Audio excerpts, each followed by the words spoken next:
நாடு முழுவதும் மருத்துவக் கல்லூரி மாணவர் சேர்க்கைக்கு ஒரே நுழைவுத் தேர்வு முறைக்கான தடையை உச்சநீதிமன்றம் விலக்கிக் கொண்டது.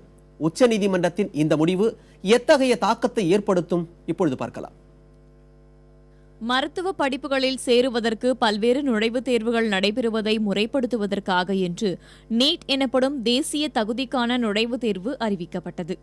2013ஆம் ஆண்டில் சில தனியார் கல்லூரிகள் தொடர்ந்த வழக்கில் இத்தேர்வுக்கு விதிக்கப்பட்ட தடையை உச்சநீதிமன்றம் நீக்கியுள்ளது. தமிழகம் போன்ற மாநிலங்களில் பள்ளிக்கல்வியின் தரம் உயர்வதற்கு இதுபோன்ற பொதுத்தள நுழைவுத் தேர்வு போட்டி அவசியம் என்கின்றனர் சில கல்வியாளர்கள். நேஷனல் கரிக்குலம் ஃப்ரேம்வொர்க் 2005 வந்து தே ஃபார்ம் யூனிஃபார்ம் சிலபஸ்.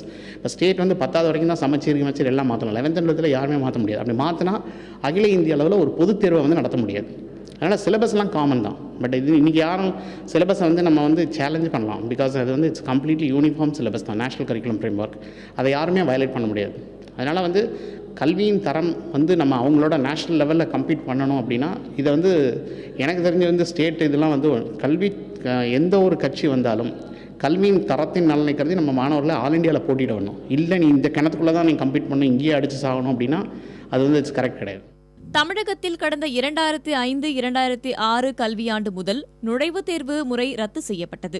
இதற்கு கிராமப்புற மாணவர்கள் கடினப்படுவார்கள், தேர்வு முடிந்த பிறகு மற்றுமொரு தேர்வை எதிர்கொள்ள வேண்டிய கட்டாயம் போன்ற காரணங்கள் முன்வைக்கப்பட்டன.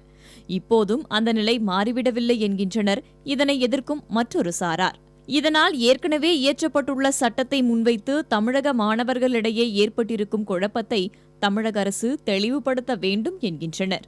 பல்வேறு தேசியங்கள் இருக்காங்க. அப்ப பாடத்திட்டம் வெவ்வேறு பாடத்திட்டம் இருக்கு. பொது பள்ளி முறை இல்ல, காமன் சிலபஸ் இல்ல, காமனான பொதுவான ஸ்டாண்டர்ட் கிடையாது. இந்த மாதிரிலாம் இருக்கின்ற பொழுது நாங்க மத்திய அரசாங்கமே ஒரு நுழைவுத் தேர்வு நடத்துவோம். அந்த நுழைவுத் தேர்வு இந்தியா முழுவதும் உள்ள எல்லா மாநில மாணவர்களும் எழுதணும். அந்த மதிப்பெண் அடிப்படையில் தான் எம்பிஎஸ்ல மாணவர் சேர்க்கணும்னாக்கா அது மிகப்பெரிய ஏற்றத்தாழ்வு உருவாக்கும், பாரபட்சத்தை உருவாக்குறது கருத்து. தமிழகத்தில் ஏற்கனவே இருக்கும் நடைமுறையே தொடருமா அல்லது நுழைவுத் தேர்வை எழுத வேண்டுமா என மருத்துவக் கல்வி இயக்ககத்திடம் கேட்டபோது அதற்கான முடிவுகள் ஒரு வாரத்திற்குள் எட்டப்படும் என மாணவர் சேர்க்கை செயலாளர் செல்வராஜு தெரிவித்தார். பொதுவான நுழைவுத் தேர்வு மூலமாக மருத்துவ மாணவர் சேர்க்கை முறைப்படுத்தப்படும் என்றாலும் முறையான பயிற்சி கிட்டாத கிராமப்புறத்தை சேர்ந்த மாணவர்கள் பாதிப்புக்குள்ளாவார்களோ என்ற அச்சமும் நிலவத்தான் செய்கிறது. புதிய தலைமுறைக்காக ஒளிப்பதிவாளர் கணபதியுடன் அபிநயா.